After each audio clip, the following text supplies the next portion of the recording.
the directly involved, he was directly involved ahead of the September agreement being reached. Are you saying he's been directly involved this week?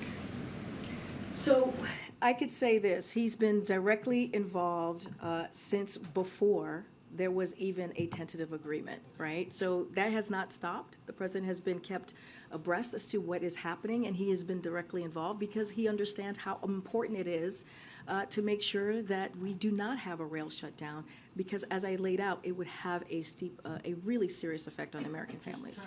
Who this week, in the closing days before notices may have to go out, in the administration is in touch with the unions? Is it the labor secretary? Is it somebody else in this building? Well, I've been very clear that the Secretary Walsh has been in touch with the respective parties in this, and he has continued to stay in touch with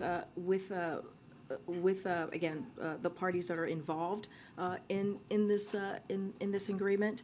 But again, I'm not gonna get too far ahead of that. Look, he's encouraging, Secretary Walsh specifically, he's encouraging sides to reach a resolution that prevents a threat to a shutdown, and that's been our focus. Clearly, there's other folks in the administration, but Secretary Walsh played such a pivotal role in the tentative agreement. And so he's easy to point to because he's a Secretary of Labor and has been certainly directly involved. Is there a date in the next week or so at which point y'all have to elevate this if there isn't an agreement? Because again, there's going to be disruption for industries that rely on the we roads. understand. We understand that there will be disruption. We have been very clear about that. Again, the president has been directly involved. I will, don't have any details to provide at this time. Secretary Walsh has been involved as well, as you know, as the Secretary of Labor, and the administration more broadly as well has been in touch with the parties involved in this really critical, important issue. Okay.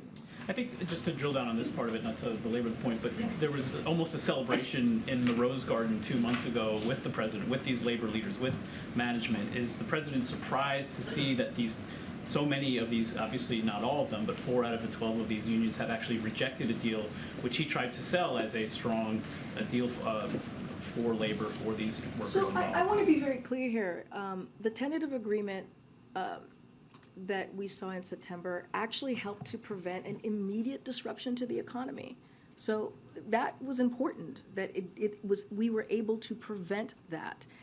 This administration worked to bring unions and rail companies together to reach that agreement, and it kept our rail system working and prevented a disruption, again, to our economy. So that was an important moment as well. Look, we're going to be steadfast in saying that all parties need to come together. They need to come together in a good faith, and we have to prevent a rail shutdown.